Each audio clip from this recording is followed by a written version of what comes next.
É isso aí, galera. Bora falar um pouquinho agora sobre Corinthians e Vasco pelo Campeonato Brasileiro.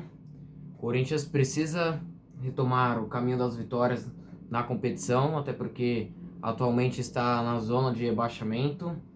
A última vitória do Corinthians no campeonato foi no dia 19 de fevereiro, vitória diante do Atlético Paranaense fora de casa.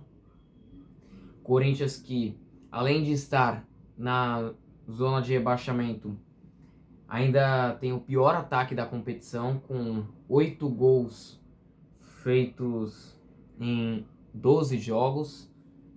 E um Corinthians que ofensivamente praticamente não produz. É muito pobre o Corinthians ofensivamente. E ofensivamente o Corinthians com o Diniz, é claro que teve uma pequena melhora do que era com o Dorival, até porque os números do Corinthians com o Fernando Diniz é bem melhor do que com o Dorival Júnior, fato. Tanto que o Corinthians até o momento, com o Diniz, não perdeu ainda. O Diniz ainda segue invicto no Corinthians. E detalhe, ainda não tomou gol.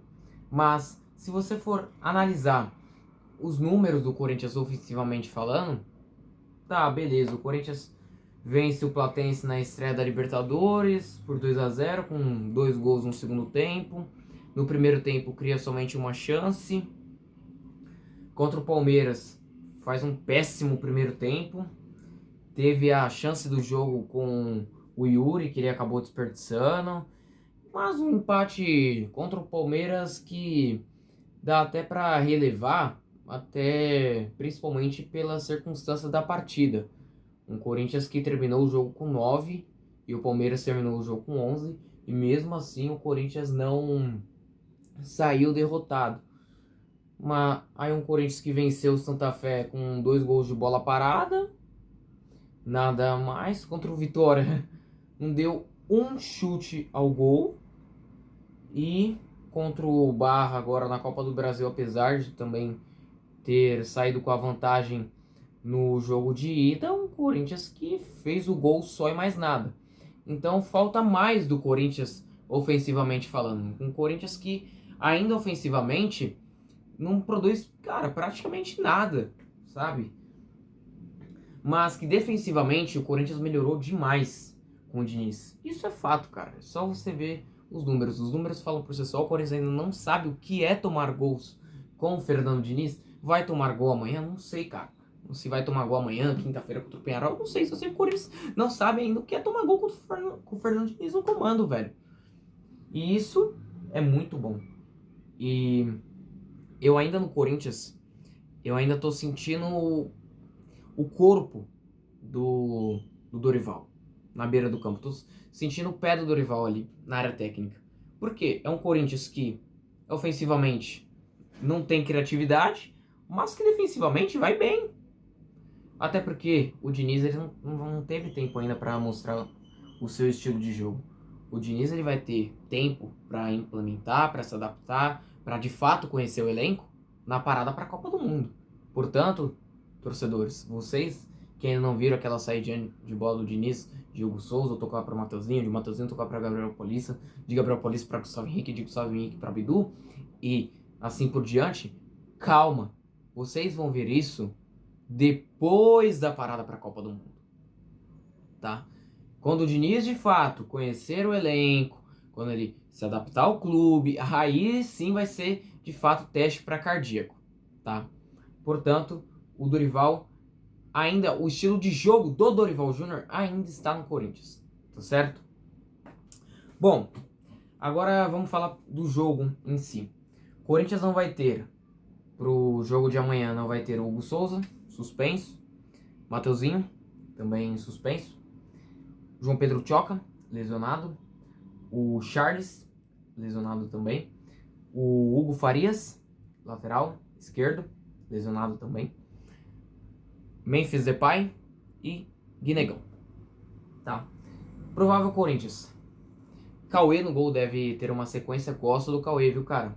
Um goleiro, como eu já tinha falado dele já, se eu não me engano, acho que não foi no pré-jogo contra o Barra. E volto a repetir aqui, um goleiro muito promissor. Tem muito futuro pela frente, tá? Muito em breve aí vai ser vendido aí pra fora. Cara, desses jogos que jogou o Cauê, os poucos jogos, ele mostrou que dá sim pra ele ser o reserva imediato do Hugo. É um goleiro que passa muita segurança, um goleiro que tem qualidade jogando com os pés, tá? Então ele é um goleiro que no momento pode estar muito cru, pode também, mas os poucos jogos que ele jogou, ele foi bem. No meio de semana contra o Barra, não dá pra avaliar muito ele, até porque ele foi pouco exigido, é bem verdade, mas as poucas vezes que foi pouco exigido, foi bem, não passou susto em nenhum momento. Aí eu acho que, olha, de verdade, eu, Diniz, eu só espero que você esteja fazendo loucura. Eu não espero, por favor, tá?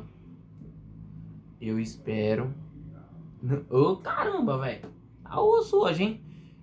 Mano, tomara que isso seja mentira. Pelo amor de Deus, velho. Colocar o Ranieri na lateral direita é um surto coletivo. Por favor, não me faça passar por isso, hein?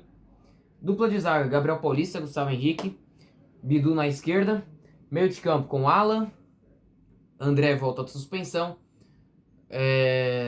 Breno Bidon, Garro.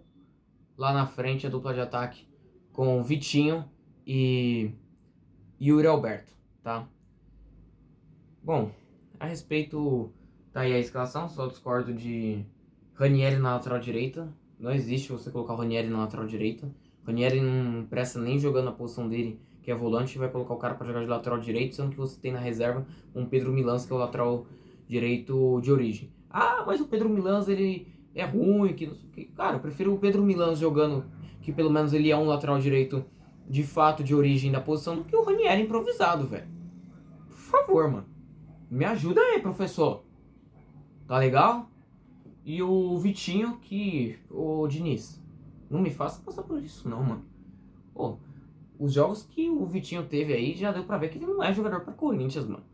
Se tem uma coisa que o Vitinho não pode reclamar, é da falta de oportunidade, mano. É muito grosso esse cara, mano.